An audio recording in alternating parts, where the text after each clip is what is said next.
Bonjour tout le monde, donc aujourd'hui je veux parler du deuxième épisode de la mini-série Secret Invasion, donc la série Marvel du moment, qui s'appelle donc Coup d'État. Pour commencer, alors je me demande si je me suis pas spoilé tout seul par rapport à la semaine dernière, en parlant de la précédente série du créateur de celle-ci, de Kyle Bar Street. Parce que Mr. Robot, soyons clairs, c'est plus un thriller psychologisant avec comme background une espèce de lutte de pouvoir entre un groupe terroriste et puis la multinationale. Voilà, je ne rentrerai pas dans les détails, ça se limite à ça. Hein. Je rentrerai pas dans les détails, sinon je spoil trop de trucs. Et il se trouve que Secret Invasion, vu le récit qu'on nous propose là, je me suis demandé, plus on avançait en fait dans le récit, plus je me demandais, mais où va la série? C'est un sentiment que j'apprécie, hein, il n'y a pas de souci, dans le sens où les chemins sont moins balisés que prévu, du coup je suis obligé de me laisser emporter par la fiction pour connaître le fin mot de l'histoire.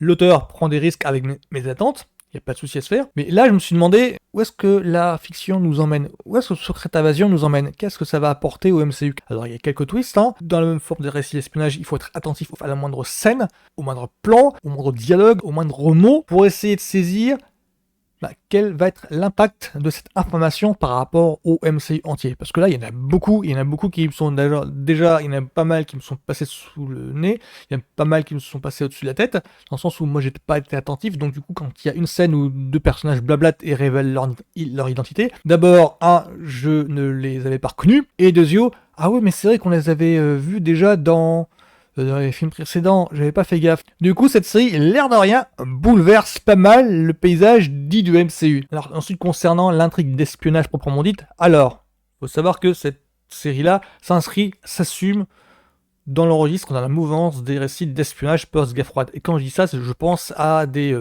livres ou films genre La Maison Russie de John le Carré. Je pense à La Taupe aussi avec Gary Oldman, toujours adapté d'un récit de John le Carré. Je pense évidemment à Jacques Ryan, je suis un gros fan de Jacques Ryan, donc La Poursuite de Tombeau Rouge notamment, où on voit une intrigue mais des deux côtés de la barrière. Une manière de dire, oui mais les deux camps ne sont pas irréprochables. Ça donnait des récits très nuancés où n'importe quel agent se voyait attribuer des caractéristiques un petit peu borderline. C'est-à-dire qu'il agissait pour des motivations qui lui semblaient nobles, mais au fur et à mesure des histoires, on pouvait deviner, ouais, enfin, tu te fais un petit peu avoir quand même par ton propre camp. La bureaucratie n'est pas ton allié. Ce qui fait que cette fois-ci, alors, autant dans le premier épisode, on avait l'impression que c'était des événements, mais vu du point de vue du camp de Nick Fury, là, cette fois-ci, contrairement à l'épisode précédent, j'ai un peu l'impression que Nick Fury est un peu plus en retrait, et du coup, ça laisse plus de marge de manœuvre au personnage dit de Skrull. Je veux dire, par exemple, là, les événements ont l'air, vu du point de vue des Skrulls, je peux pas en dire plus, sinon je spoil, mais du coup, ça donne une idée les événements, mais du point de vue des deux camps. Dans le premier cas, on avait vraiment l'impression d'assister à une invasion de Skrull.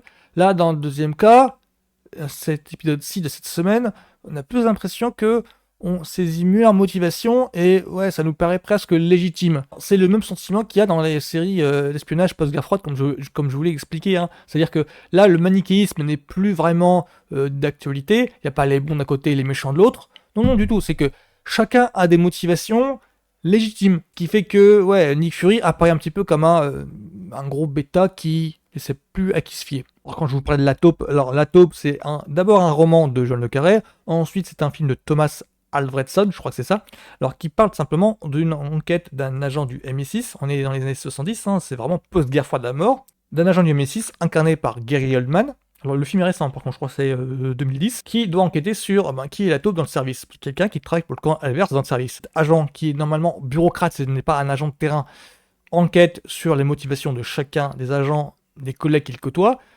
Et du coup, le charme du film, c'est de essayer de comprendre les motivations de chacun. Non mais est-ce que tel agent, tel collègue à lui, travaille exactement pour le service ou joue un double jeu? Et là où je vous parle de ambiance guerre froide, c'est que la photographie est très hermétique et très cérébrale. Les ambiances sont très longues. Les jeux des acteurs, il y a un double fond tout le temps. L'écriture du récit évite le manichéisme tout le temps. Parce que là, on se demande, mais pour quel camp il travaille, mais est-ce que c'est le camp, entre guillemets, le camp du bien? Mais est-ce que ce camp-là, est-ce qu'il est vraiment bien, ou est-ce que justement, est-ce que le personnage n'est pas pris pour un imbécile, enfin, tout des trucs dans ce genre-là. C'est vraiment propice aux récits d'espionnage. C'est ce qui fait le charme des récits d'espionnage. Et c'est ce que l'on retrouve dans Secret Invasion, justement. C'est pour ça que moi, ça me fait tant kiffer. C'est dans Secret Invasion, on se demande tout le temps, mais est-ce que Nick Fury, par hasard, il est pertinent dans ses actions? Est-ce qu'il est toujours un bon stratège, ou est-ce qu'au contraire, il est totalement dépassé par les événements? En ce moment, là, je miserais pour la deuxième option, parce que pour le moment, le stratège cet aspect-là qui faisait le charme du personnage au début du MCU, là, il est totalement paumé. Il y a aussi cette photographie un petit peu hermétique qui prend son temps pour installer l'ambiance. Ça, c'est propice au récit d'espionnage.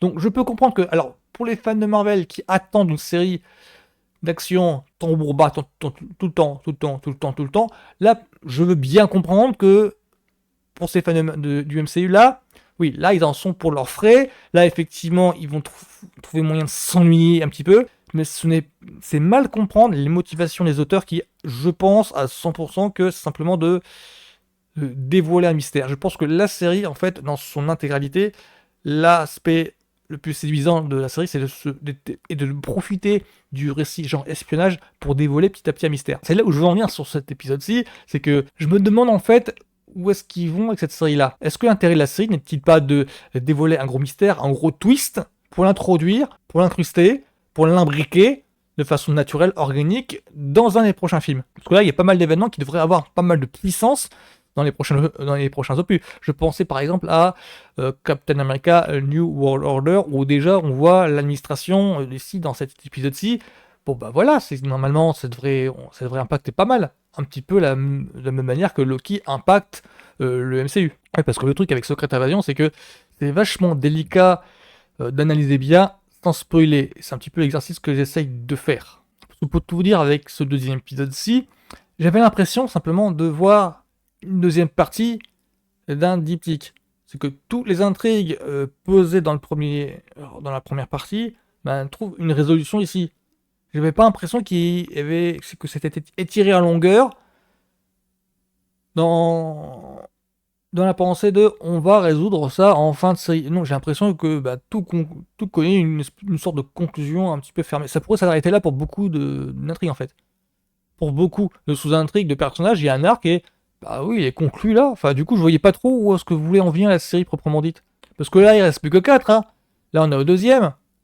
D'où ma pensée que, en parlant de Mr. Robot, en évoquant Mr. Robot dans la première partie de ma chronique, enfin dans la vidéo précédente, est-ce que je me suis pas spoilé tout seul? Parce que dans Mr. Robot, sans vous dévoiler le poteau rose, effectivement, il y a un gros twist qui change la nature de la série. Du coup, ça se voit plus comme une espèce de thriller psychologisant, genre parano, genre les petits groupes de terroristes contre la grosse multinationale.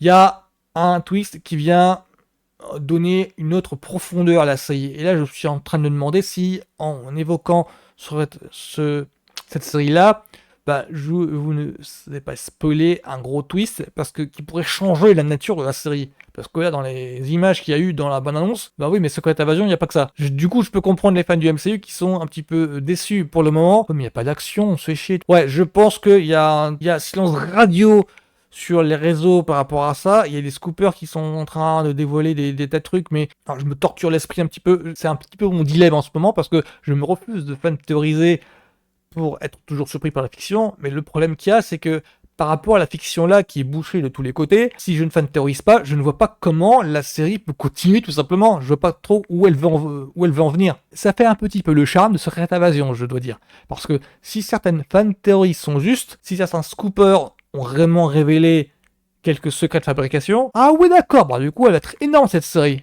Mais le problème que j'ai, c'est que je me refuse à fan théoriser. J'ai déjà eu le cas avec Avengers 2 Age of Ultron, je veux pas reconnaître le même ascenseur émotionnel parce que du coup je vais rater le film. Là avec Secret Invasion, je sens le potentiel qu'il y a pour réellement casser une routine qui s'est installée dans le MCU.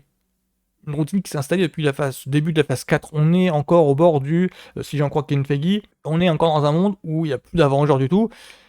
Et là, avec Secret Invasion, je sens le moment ok, il faut casser cette routine-là et passer à autre chose. Vraiment tourner la page.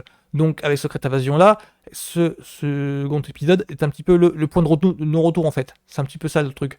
C'est que je sens le point de non-retour et je sens que le prochain épisode, on casse la routine, on passe à autre chose. Et je pense que la Secret Invasion va dans ce sens-là en fait. Donc pour moi, Secret Invasion, deuxième épisode, très intense, très tortueux, dans l'esprit des récits d'espionnage. La série se veut une série d'espionnage, donc en cela, c'est nickel.